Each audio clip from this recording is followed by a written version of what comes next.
just had to start with some music. I wish we had time for the whole thing. It's such a cool app. Julie, have you seen that app, by the way? No, I have not. Oh, it's awesome. It's called Speak-a-Voos. You should check it out. It's for early reading motivation.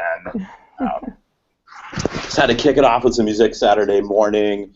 Morning, everyone. Thanks so much for joining us, and good morning to everyone out there. I'm Louis Lebo, coming to you from the Googleplex, Google headquarters here in Mountain View, California. Thanks for spending 45 minutes with us on a Saturday morning. This is Kickstart Your App-titude, hands-on with tablet-based creation tools, and really excited to share some exciting apps with you this morning. I am joined by three awesome, fantastic educators. Starting with Julie Stewart. Julie is a second grade teacher and also technology integration specialist at Challenge to Excellence in Parker, Colorado. Good morning, Julie. Good morning, Louis. What is Challenge to Excellence, by the way? Well, Challenge to Excellence is a K-8 charter school that is located right outside of Denver in Parker, Colorado, where we specialize in math, science, and technology. Great. And what app are you sharing with us today? I'm going to be explain everything today. Ooh, awesome. Very cool. Can't wait to see it. Well, thanks so much for sharing with us this morning. Over to Vanessa Anaya, a first grade teacher from Columbia Elementary in Perris, California. Good morning, Vanessa. Good morning, Louis. And you are joining us before you head off to something at your school this morning, if I remember correctly. Yes, as a matter of fact, we have something at our district called Tech Fest, and it's where a bunch of app creators come to our district and give teachers in-service on how to use their apps in the classroom, and it's a really neat event that we host every year. So I'm looking forward to going there after here. Very cool. And it seems like it's right in the spirit of what we're doing this morning. Yeah. Well, what app are you sharing with us, by the way? Today I'll be sharing Drawp for School. Drawp for School. Excellent. Looking forward to it. And finally, Blayne Primeau, who makes us a global presentation audience. He's an Itinerant Technology Resource Teacher at Upper Grants District School Board in Ontario, Canada. Blayne, how did I do with the link? That's perfect. Yeah, good job. Awesome. Thank you for Good to be joining. here. Yeah. And how many schools do you work with, by the way? I work at 3 different schools in my board. So that's Maryborough Public School, J.D. Hogarth, and Ponsonby. Gotcha. So, yeah, it's a huge board, so cover a lot of geographic area. Excellent. Well, thank you so much. Wow, what a great panel we have. Blayne, what app are you sharing with us this morning? Oh, I get to show off Tynker today. Tynker, fantastic. Well, thank you to all of us, and thank you to all of you out there for everything you do and for spending some time on your Saturday morning.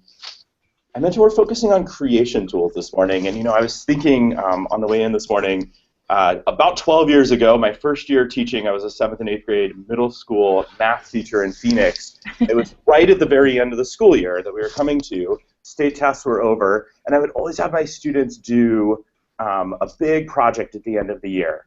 And the one that we did for the 7th graders, I would do a road trip, and for the 8th graders, a plane trip. And what they had to do was plan it. Tons of math involved, right? The budgeting, the mapping, and then I always had them do presentations. And I was thinking this morning, man, I wish the apps that we're talking about this morning existed, because a lot of what my students were doing were creating. And I would have them do PowerPoint presentations, and those came out pretty good. But boy, how much more authentic and engaging would it have been if they had tools like those that we're lucky enough to have available to us today? When I think about creation, I think about how first it allows students to express what they know in more authentic ways and more engaging ways. It allows us to, second, really take advantage of the technology, right? We shouldn't just be using technology because it's fun or because it's cool, or to do the exact same things we may have been doing before. But these types of apps use the touchscreen in interesting ways. They use the camera in interesting ways. Some of them use the GPS or other features of the device. And I think it's awesome when we can maximize the potential by incorporating the technology into the types of projects and lessons that we want to work with our students on. And finally, I think what excites me most about these is they're very versatile. You can use them, and you'll hear, the three of you, I think, will comment upon this in many different subjects and grade levels. And you can use them almost all year long. So it's the kind of thing that you can just learn once, practice, And over time, you can use it in so many different ways throughout the year, and that's why we've seen creation tools be really popular, especially in Google Play for Education, for example, which is a great place to find Android tablet apps as well as Chrome apps. And so those are just a few of the things that come to mind for me when I think about why creation tools are so important. But I think one of the things that's a little bit of a drawback or challenge with the versatility piece is they can take some time to learn. Because, look at Explain Everything. Julie, you're going to talk about that in a few minutes. It can be used in so many different ways that it's almost not completely obvious right away how you might actually want to use it. And as a result, you need to spend a little time learning and practicing, and that's one of the reasons we created some App Kickstart Guides. The link on the screen there will take you to those. We've got it for 11 popular apps thus far, and these guides you're going to see some of the presentation materials from these guides in today's session. So you won't see all of them, but you'll see some. And here's the point. They help you get up and running with a specific app in about 15 minutes. And not just how to use it, but I think more importantly, and this is what folks are going to talk about today, how to use it in your classroom. Sample lesson plans, videos, best practices, things like that that are about how to incorporate it into instruction. So you'll see bits and pieces of those today. I hope you have a chance to check them out afterwards, since that's why we made them, to help you get up and running in the classroom as quickly as possible. So with that, we're going to head right to Android App-titude with Explain Everything, Tynker, and Drawp for School. We're going to start with you, Julie, with Explain Everything. Take it away. All right. Well, hello, everyone. I'm so excited to have this opportunity today to share with you one of my favorite go-to apps in Google Play for Education. Explain Everything is an amazing creation and demonstration tool for both students and teachers. It is easy to use and one that you have your students using in as little as one class period. Explain Everything allows students to create projects to demonstrate what they have learned. It gives the teachers a way to experience the creative side of a student in what I call three-dimensional learning. You're able to view the student's knowledge and perspective from all sides of the creativity process. Explain Everything gives students the ability to bring their projects to life in a way that paper and text can usually fall short. Explain Everything is easy to use, designed screencasting and interactive whiteboard tool that lets you annotate, animate, narrate, report, export, and do almost everything from anywhere. I want to share with you some of these great things that Explain Everything can do. Go ahead and go to the next slide. With Explain Everything, you can choose from a set of background color templates and projects that you can get started. You can choose from a variety of colors, which you can customize and enhance your writing projects and animated projects. This is really going to make your project stand out with your students. One of the things that I love about Explain Everything is being able to draw and record in video and then insert the recording voice that makes everything wonderful about Explain Everything. It can be used in the elementary classroom up to the high school level. Choosing to draw a simple diagram, as you see in this one slide, and using a picture and using your own handwriting with your students is what my students really love the best about this app. Being able to insert their own text, their own drawings, and then draw the arrows to record their own voice and talk about what they want to share on their slide is probably one of their most favorite things to do with Explain Everything. Go ahead and go to the next slide. Some of the great features about Explain Everything is that the objects can be copied and locked and grouped into arrangements. This is something that my students love to do because they feel like they're the teacher using a smartboard or Promethean board, being able to copy and lock those objects into place and being able to duplicate those images easily to use them in their project. The ability to export and import their projects, especially with Google Drive, makes it easy for me as a teacher to grade their project and also to share their projects with other students. Go ahead and go on to the next slide. Thank you. There are so many things that you can do with Explain Everything. I could go on and on about all of the wonderful things that I've been able to try out with my students with this app. But my best advice to you is to just give it a try in your classroom with an easy project. There's so many things that your students can come up with an imaginative and creative digital project that they'll be very happy to share with you and their peers. Here's a short video that you can actually see my second graders using Explain Everything. With using the Photo Safari today and using the Explain Everything app, I thought about how could we use this to its best ability. And we had actually taken some pictures 2 weeks ago.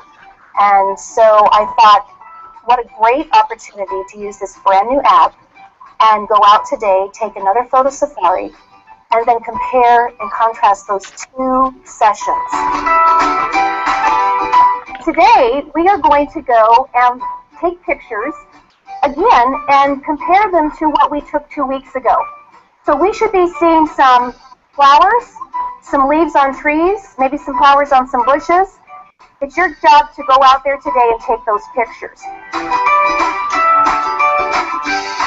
Explain Everything was amazing. The kids love it, and I can't wait to use it for more things. One of the really fantastic things about my age group, being 8-year-olds and second graders, is that they have the ability to take a brand new app and figure things out. This was the first day that they had actually used the app. It was incredible with all of the things that they were able to show us today with the video, the motion pieces that they put in, being able to put arrows and boxes and text boxes, and just the fun and the excitement that they had was just so fulfilling for me today as a teacher.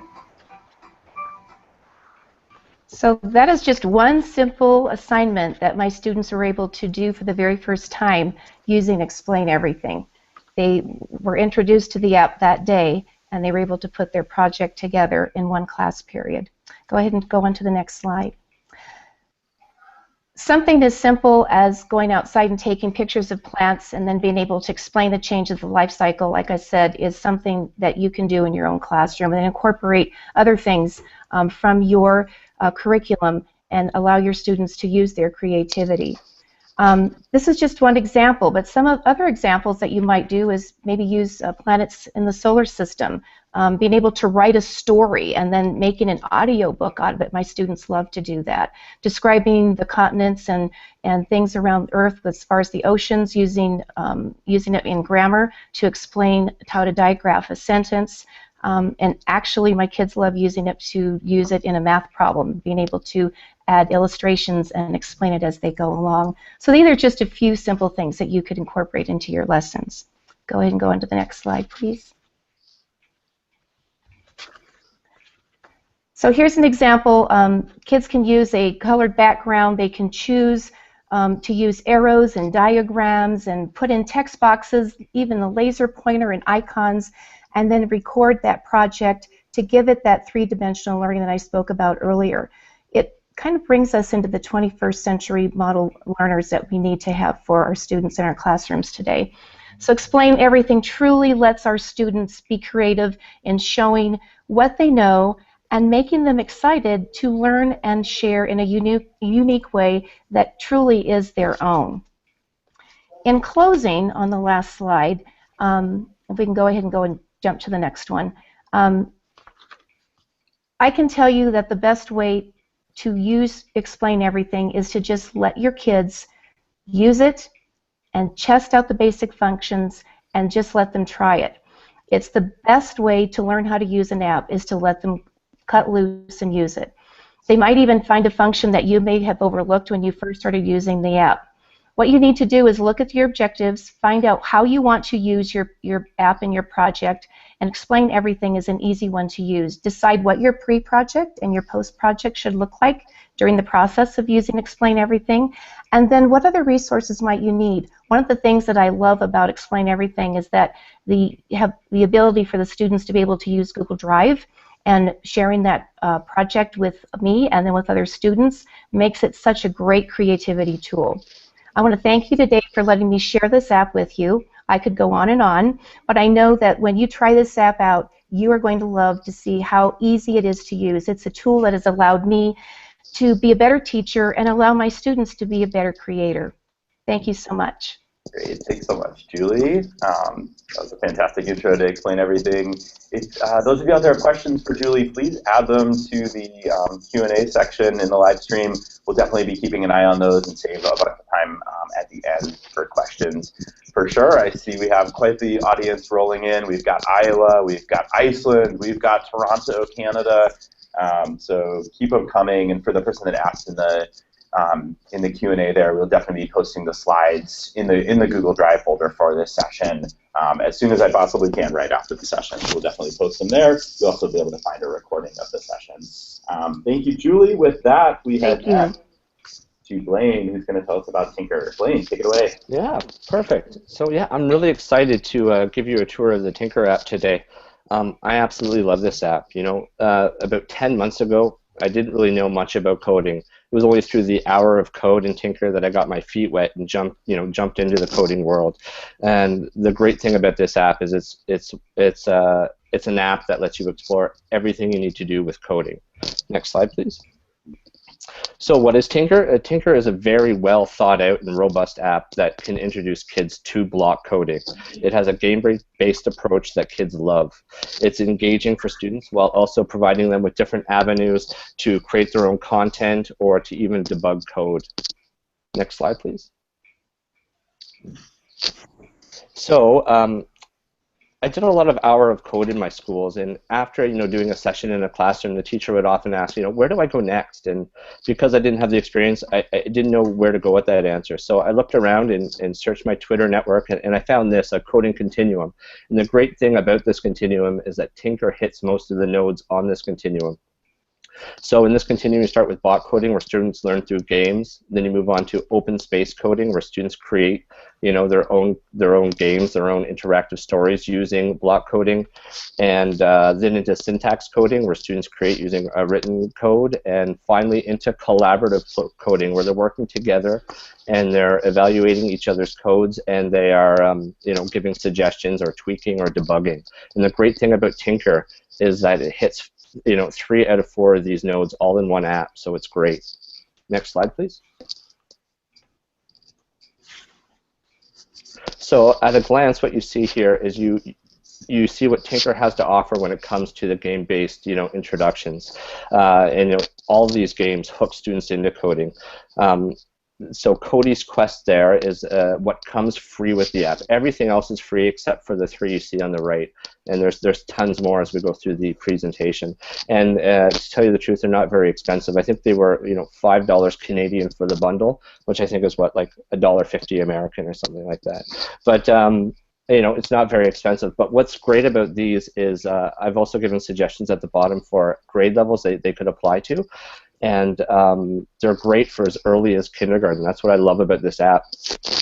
Just FYI as well, these grade levels are just loose suggestions. I was doing hour of code in a school one day, and for some reason we just couldn't get on, and the kids were getting antsy. So I went to my backup, I went to my app, and I went to Cody's Quest, and it engaged those grade 8 students for the full 50-minute period. Next slide, please. So when I started doing Hour of Code this year, I started using Chromebooks, and what I noticed is that the K-2 students, they don't have the dexterity, the fine motor skills to manipulate the mouse pad or the mouse to be able to block code. So I was in my son's kindergarten class. I'm lucky enough I get to work in his school, and I had to pair them up with a grade 6 student when doing Hour of Code. But as soon as I found this app, I gave it to my son, and he was able to immediately, intuitively just go ahead and create the codes that way. So we're going to show this short clip here and get a feel for what it looks like.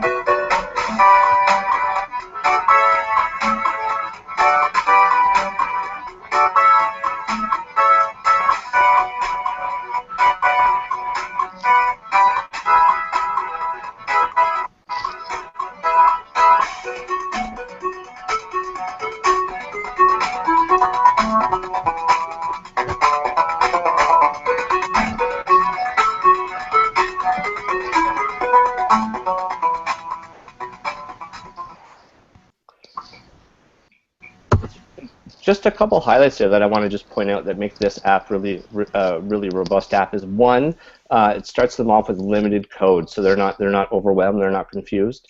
Two, if they get it wrong, and you didn't see it in that clip, but if they get it wrong, it gives them immediate feedback on suggestions what to do next. And finally, if you looked at it closely there, as it was going through, it was highlighting the code that was being put on the screen, so kids can see the relationship between this block and what it's doing on the screen. So it just makes it a great app to get kids hooked into block coding.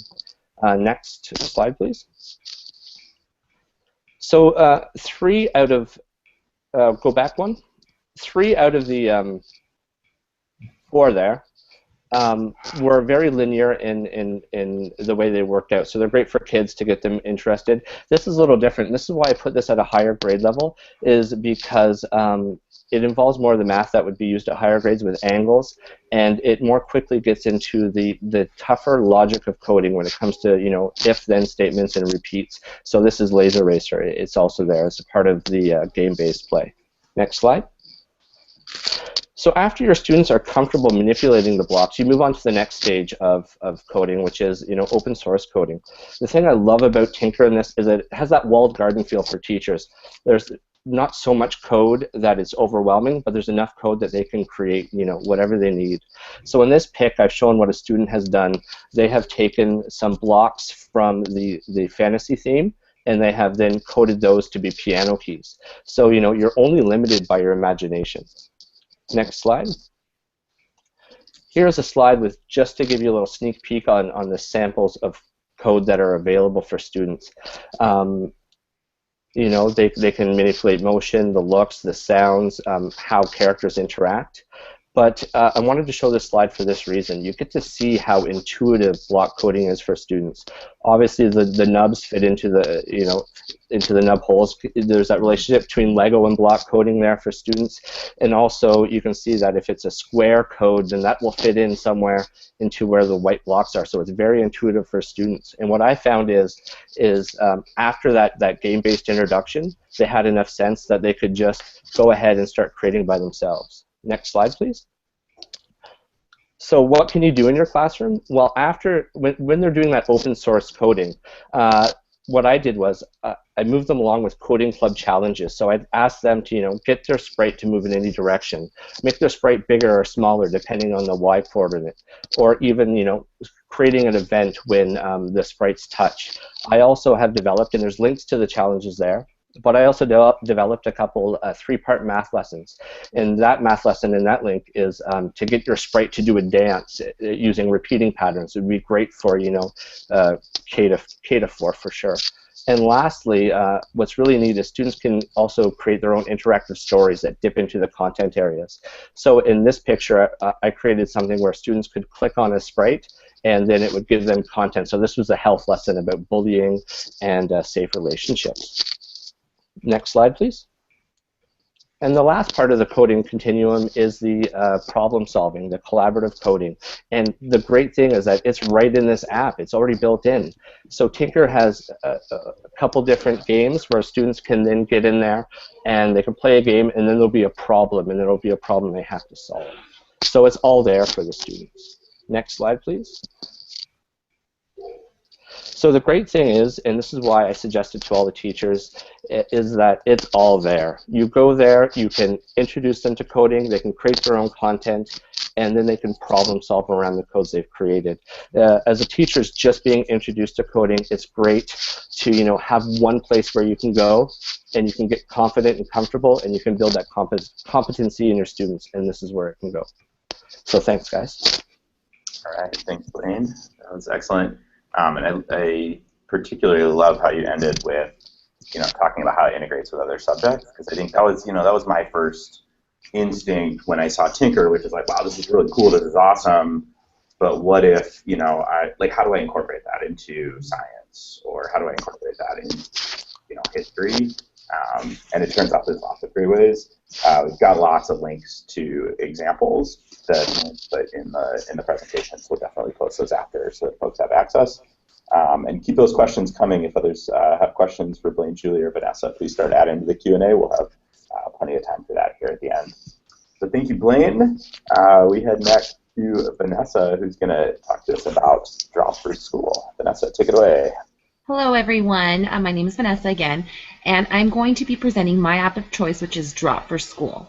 Now, many of you might be wondering what exactly is Drawp for School. Well, Drawp for School is this awesome creativity tool that allows students to draw and share their drawings. It allows cloud storage and workflow management. So it's my go-to app. If you go to the next slide, please, Louis. Right here, there's a video of my first graders using Drawp for School. If you want to take a look at it at another time, you can refer back to it. Or if we have time, Louis, I don't know, it's up to you. Let's at least play the beginning of it. We've got plenty of time. Oops, I went ahead. All right, let me get the audio going here.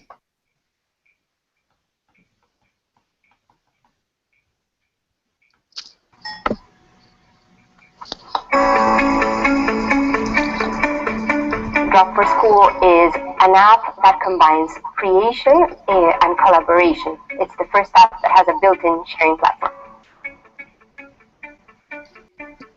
The first product of the company was Drawp for Families, and what we were doing in that product was basically allowing kids to share their first creations with their entire family.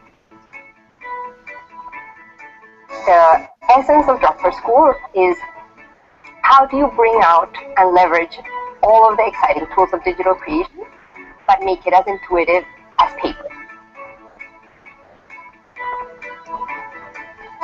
As an instructional coach, it's really an honor and a privilege to get to support my teachers in 21st century learning. Here at our school at Columbia, we really foster the 4 C's of a 21st century learner: creativity, communication, collaboration, and critical thinking. One of my favorite apps that we get to use in one of our first grade classes is called Drawp. They get to create. The teacher gets to send them assignments through notes. They get to read those assignments. They get to write those assignments. They get to create those assignments. They get to speak into the tablet about that assignment and then share them with the teacher. And the teacher is rewarded with immediate feedback and able to see exactly where their students are at exactly that moment in time. It's a very fun and exciting time with digital learning in this day and age. Drawp is this wonderful teacher-friendly app that we use in our classroom every day. Drawp allows the kids to express themselves creatively on an assignment, and it's very easy to incorporate into your everyday lessons. The use of technology in the classroom has revolutionized teaching and learning. The students are simply amazing. They're highly engaged and very creative. It has opened up communication amongst the teachers and the students. Technology is a tool, but it has definitely, I've seen a change in the level of engagement in the classroom. It has increased the level of engagement in the classroom. The students are more focused, they're engaged, they're on task, they're excited about learning. I've actually seen an increase in our attendance with technology on campus. I like Drawp for many reasons. I like about Drawp because when you record your voice and when you get the color with Drawp. I love Drawp.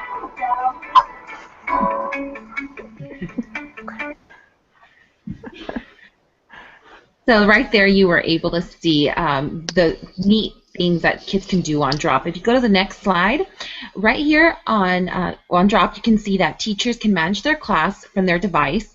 Students can access their work on the iPad or a tablet.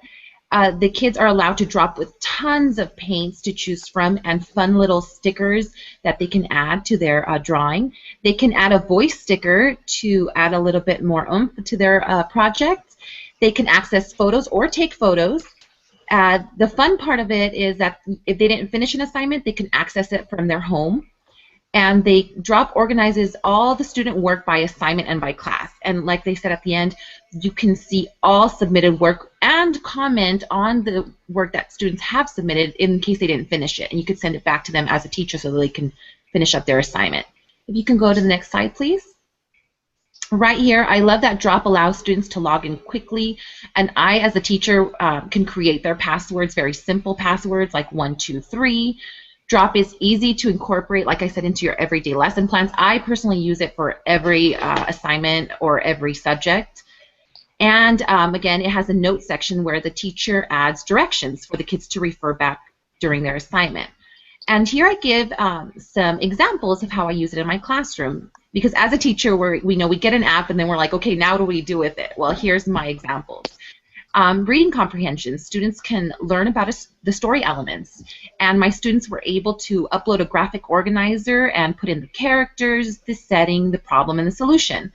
And again, you know, Drawp allows them to use tons of paints to make this assignment extra cute.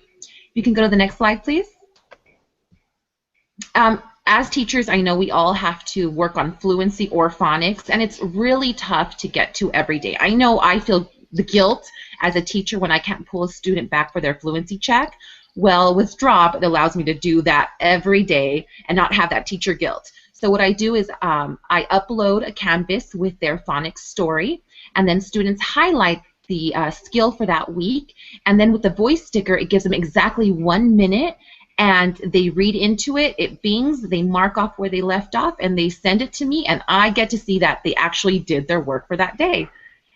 In math, I use it for story problems. They have to write a story problem, type it out, do the number sentence, a math mountain, and a cute drawing, again, using those adorable little stickers that Drawp has for them to use. Next slide, please.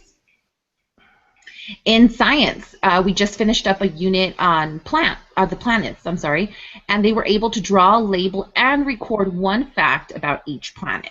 Again, they use those voice stickers to add that extra special touch to their assignment. And then we have a huge EL population, second language learners. About 96% of our kids are second language learners at my school. So ELD is the top priority at our school. So when we're learning about vocabulary, for example, in this story, students took a picture of their book and then labeled each vocabulary word that the picture goes with. And then the best part is, again, with those voice stickers, they had to use each vocabulary word in a complete sentence. You know, again, working on their presentation skills, working on their complete sentences. So that's really good. And again, they submit that assignment to me and they're held accountable for it every single day. Next slide, please.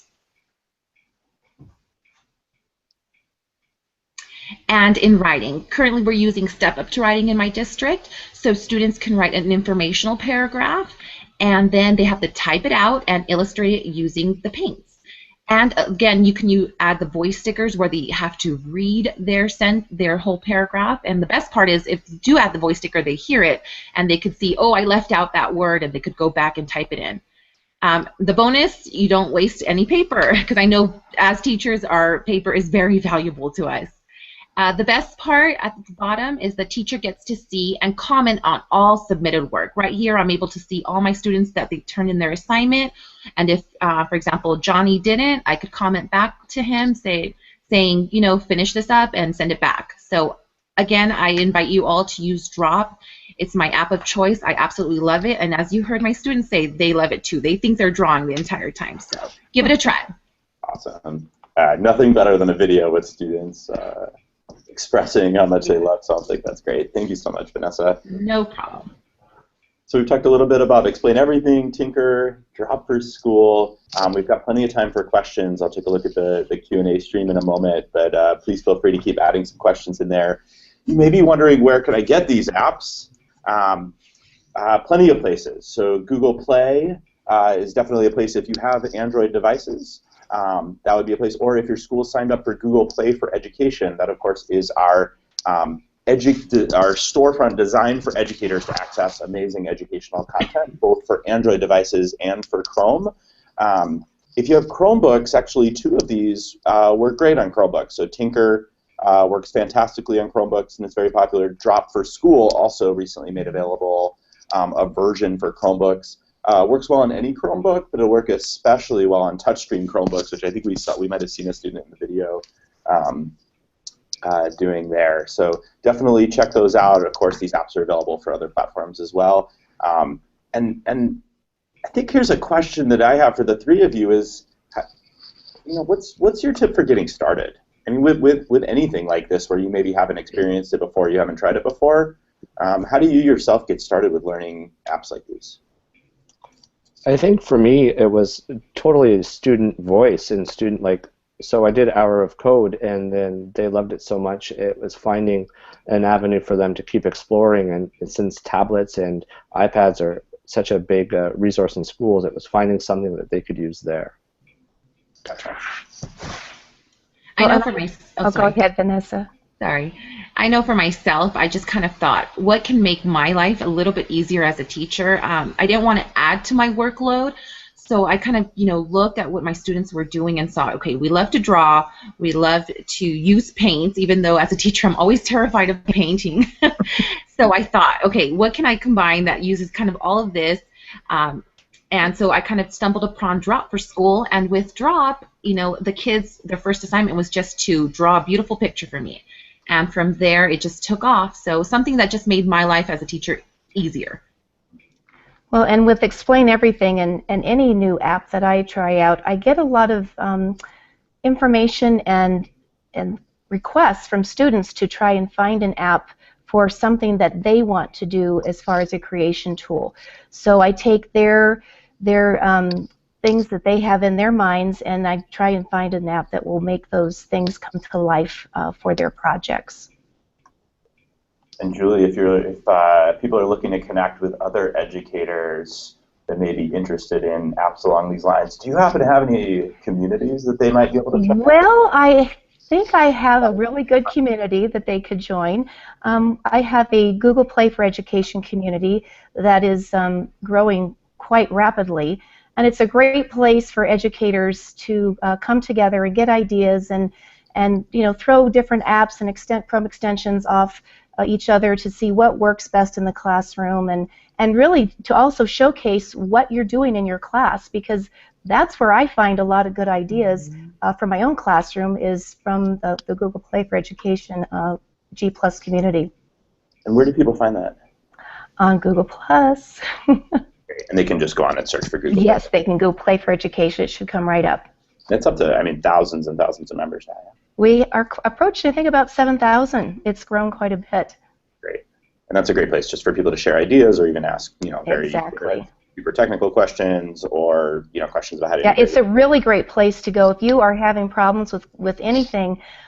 We've got engineers and teachers that are specialized and ready and able to answer any questions that you can. And if they can't find it, we certainly will find someone that will help you with your question.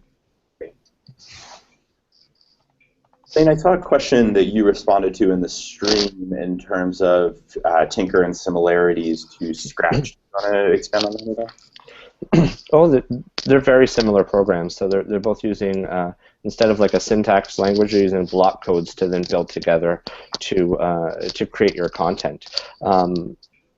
So very similar. They'd have very similar codes. The only difference is Tynker is more contained. It's contained within the app, or if you go to the site. And Scratch itself would have more code that would be more complex. So getting students hooked in, you want to give them something that is safe, yet gives them enough, play that they can create whatever's in their imagination. So Tynker is a great place to start. Gotcha. Feel free to ask questions of each other as well. I'm curious to learn more about what your technology setup is like at your school. Do you have devices for every kid? Do you share? What does it look like to integrate technology into your schools? Currently at my school, we're very lucky, but we're practically, for a K-5 school, about 700 students. We are currently a 2-to-1 school, so we're pretty up there in technology. Like I said, almost every classroom has a cart of 30 or 30 plus ACES tablets or Chromebooks. And we have 2 teacher techs that are always there to support us also. Gotcha. And you have 2-to-1, meaning you have... for every 2 students, a tablet or a Chromebook. Wow, that's fantastic. Great. And in my school, we have approximately 510 students, grades K through 8, and we have exclusively 3 through 8th grades, we have Chromebooks 1-to-1. Second grade is 1-to-1 Nexus 7 tablets. And then K through 1 is sharing tablets amongst the classes. We're about, I think about one to two on those devices. So all of our classes in our school have technology available to them on a daily basis to use. And Julie, what about your role? You're both a teacher and an integration specialist. Yeah, I wear a lot of hats at my school. How does that work? I have my primary job, of course, is teaching my second graders, but as I become more involved in the technology aspect of education, I have been able to share with my elementary peers on our K through 4 side of the building my uses of technology in the classroom, and they in turn are able to share with me. But my job is to be able to go to them if they have a problem and actually, show them some new things that they can use in their classroom to make their teaching better, and also for their students to be part of this 21st century learning. Great. Blayne, how about yourself in terms of the setup there, and what does it look like in your work with teachers? Wow. Well, first of all, I'm jealous. We don't have that that ratio between students and devices at my school or my schools. Usually, we'd have maybe a couple Chromebooks carts with about 30 devices each per division. So a couple in primary, a couple in junior, a couple in intermediate, and then teachers would have to sign those out. So right now that's working, but as you can see, as the students become more comfortable with using, Google Apps for Education or the apps on through Google Play, that they crave to create using those sorts of things. So when they're not there, they feel like they're not supported, or they could be supported further. So what that looks like for me is I'm working with students that have been given ministry-funded equipment because they have a learning disability. So I'm specifically working with them and working, using the Google Apps for Education with Read and Write for Google over top, for speech-to-text and text-to-speech. And then I'm also helping bring more technology into their classrooms by, modeling use for teachers, doing Hour of Code, demonstrating an app or an extension for the class, doing whole class lessons, things like that. Fantastic. So we'll end with a round robin if anyone has other app suggestions that people should check out. But I should mention I've got a feedback link on the screen. We'd love your thoughts on this session and just, what did you think about this format? And, do you think these are apps that you might find valuable enough to try? For those folks that are asking in the question stream, we'll definitely be posting not only the links to the slides that we use today, but also all of the App Kickstart Guides that we have that I mentioned at the beginning. So we'll post those in the resources for this session. You'll also have access to the video there. So not only the slides of this session, but an expansion on that for other, both for these 3 apps as well as others as well. Final thoughts on other apps that people might check out while they're at it? I recommend Nearpod. Okay. I love that app. Nearpod, I recommend that app. What is Nearpod? To teachers out there. Nearpod is just, imagine an interactive PowerPoint presentation where you could incorporate videos, constructed response, multiple choice, all while you're still direct teaching, but you have control over the slides. And my kids, actually, they love it. So I recommend Nearpod also. Blayne, how about yourself? At one of my schools, a teacher, Jason Boyce, has been working very hard to use the Seesaw app at his school to document student learning, give a window into the classroom for the parents, and also as a avenue to provide feedback to the students. So Seesaw is pretty neat if you want to get into portfolio work with your students. Great. Julie, any recommendations? Well, another app that I really enjoy using with my students, along with my technology teacher at school, is Video. The students can create their videos, and we use it for stop motion, and kids have to come with the way they can use the video with. And what's really interesting that we found is that this individual project, sometimes collaborative project, and so you've got students directing and making the props and all of that, so it's quite a very versatile app to use. So I recommend WeVideo as well. Great. All right, well, thanks everyone for joining us. I'll play us out with a little more dinosaur music. Have a great Saturday. Thanks again. Bye. Bye, thank you. Bye-bye.